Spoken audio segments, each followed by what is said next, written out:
bem-vinda ou bem-vindo ao canal Jardim da Empatia e hoje vamos dar sequência à nossa série de vídeos básicos sobre comunicação não violenta, CNV. Caso você não tenha visto outros vídeos ou não saiba o que é CNV, eu recomendo que você busque aqui no canal os nossos primeiros vídeos, porque é interessante se ver numa certa sequência de ideias, mas não necessariamente, não tem certo e errado. É só uma recomendação que eu acredito que vai te ajudar a entender melhor sobre o que eu vou comentar aqui. E hoje nós vamos falar sobre o tema da responsabilidade na CNV.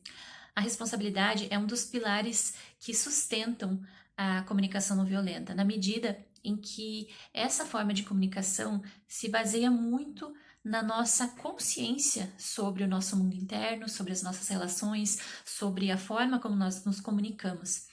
E essa consciência vem junto de uma responsabilidade. No momento em que eu observo o que se passa dentro de mim, eu também preciso assumir a responsabilidade por algumas coisas que estão ali, porque elas são minhas, elas não são do outro.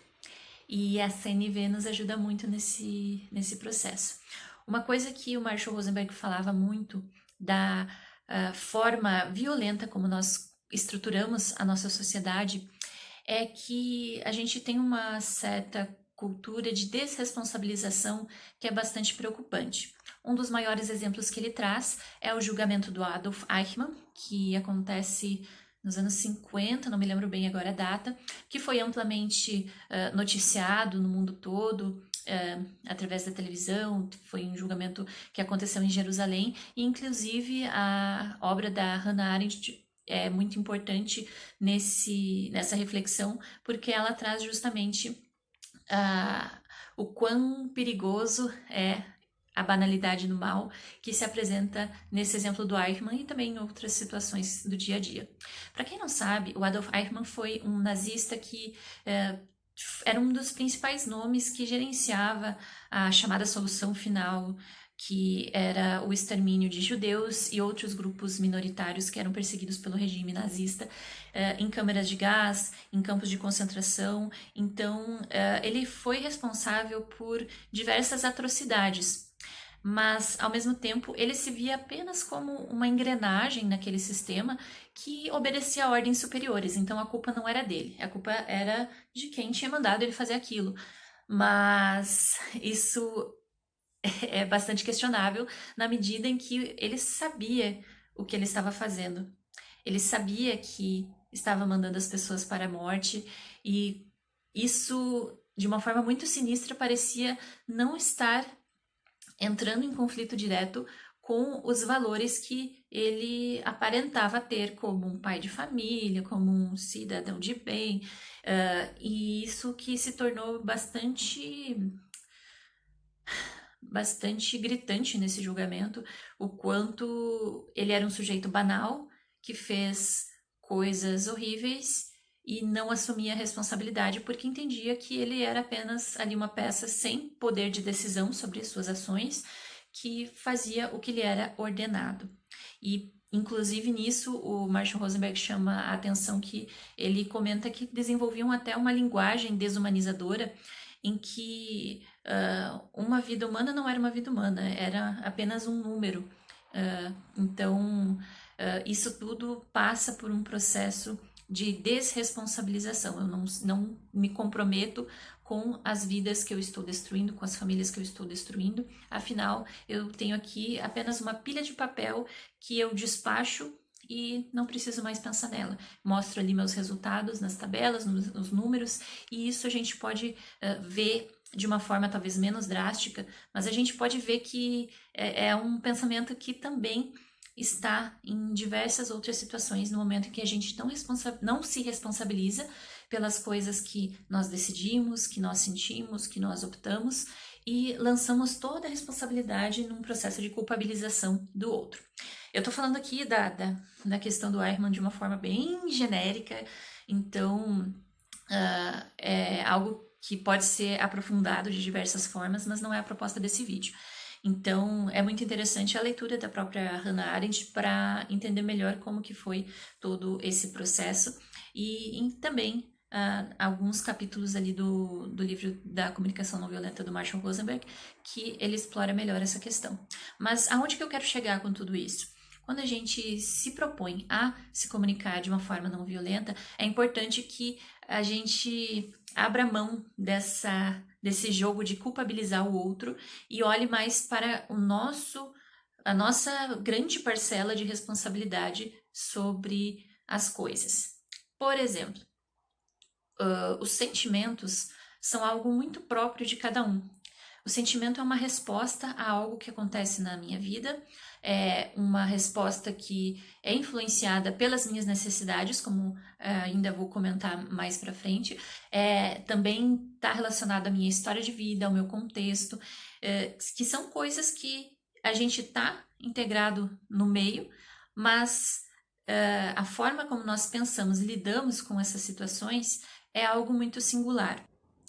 Por exemplo, um estudante colando numa prova, é pego pelo professor, é descoberto, tem ali nota descontada em função disso, e ao mesmo tempo ele não nega o que a cola realmente aconteceu, mas também ele utiliza alguns discursos para tentar justificar, como todo mundo estava colando também, é normal, acontece, mas tem aqueles lá que estavam colando também.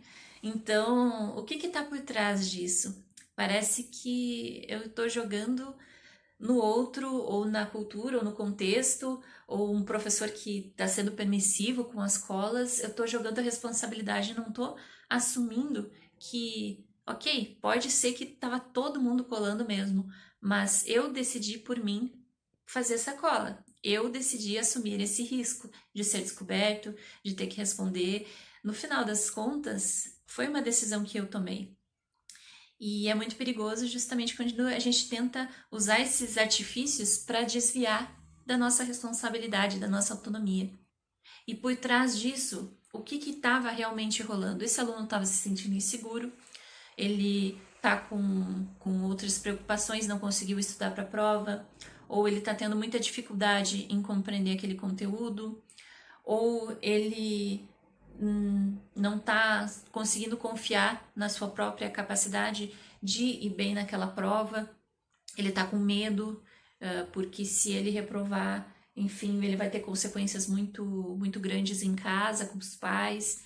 Então, tem um emocional ali que está rolando e que parece que é difícil ser olhado e a gente assumir esses sentimentos, e é mais fácil colocar a culpa lá longe, colocar a responsabilidade pelo contexto, eu só fui com a onda e tal.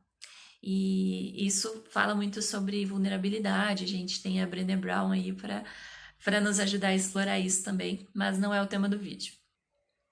Outro exemplo, no meu trabalho, um colega me disse algo que eu fiquei bastante chateada, bastante triste.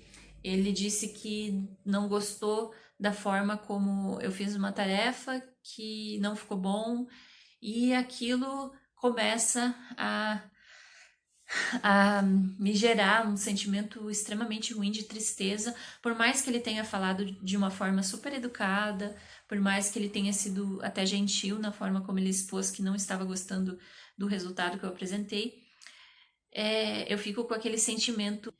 E aí, a opção pode ser de jogar a culpa no colega, porque ele apontou ali algo que ele não concorda que esteja certo, ou eu posso realmente assumir a responsabilidade por esse sentimento. Não, eu estou me sentindo triste porque eu tenho uma dificuldade em lidar com críticas. Eu tenho uma necessidade muito grande de me sentir eficiente no trabalho, me sentir conectada com as pessoas, e quando eu escuto uma crítica, isso realmente parece tocar numa ferida que não está bem cicatrizada. E aí eu tenho esses sentimentos. Então, vamos olhar para esse sentimento? Vamos olhar para essa tristeza? Que ferida é essa que tá ali aberta, que tá sangrando? E todo mundo passa por isso, sabe? Eu acho que esse é um dos pontos mais interessantes da CLV, porque ela nos convida para a responsabilidade o tempo todo. E, tem dias que é muito difícil ter essa responsabilidade. Não digo que é fácil, não, e eu tenho dificuldades de fazer isso também. Muita dificuldade. É muito interessante como a CNV nos convida a ter essa observação diferente. Ok, eu estou com essa raiva dentro de mim, mas essa raiva é minha. O que ela está ativando aqui dentro? A outra pessoa não tem o poder de abrir a minha cabeça e implantar um sentimento lá dentro, seja de raiva, seja de alegria, ou qualquer outro tipo. Um exemplo também que a gente pode citar é quando a gente coloca para o outro a responsabilidade de nos fazer sentir bem, de sermos felizes. Né? Muitos relacionamentos acabam não funcionando de uma maneira legal, justamente porque eu coloco no meu parceiro a responsabilidade por toda a minha felicidade. E isso é uma carga muito pesada, porque o meu bem-estar é principalmente responsabilidade minha. Eu preciso cultivar ele dentro de mim. O outro pode me ajudar em algumas estratégias para cultivar esse bem-estar, cultivar essa felicidade. Mas ele não é responsável por me fazer feliz. Assim como ele também não é responsável pela minha infelicidade. E quando a gente começa a olhar para a vida com esses óculos da CNV, algumas coisas se tornam mais fáceis, algumas coisas se tornam primeiro mais difíceis, mas depois começam a se tornar mais leves. E acho que é isso que eu queria comentar hoje, tá? É um tema bem complexo e não sei até que ponto eu consegui transmitir aqui algumas das ideias principais sobre isso, mas qualquer coisa, deixem perguntas aí, comentários. Eu tenho dificuldade de lidar com críticas e assumo isso também, e que é algo que eu preciso trabalhar, então se vocês têm críticas, podem mandar, que eu não vou responsabilizar vocês. Quer dizer, um pouco talvez, mas vou ter que trabalhar com isso. E eu acho que é isso por hoje. Beijo, se vocês têm dúvidas, comentários, podem deixar aí. E até a próxima.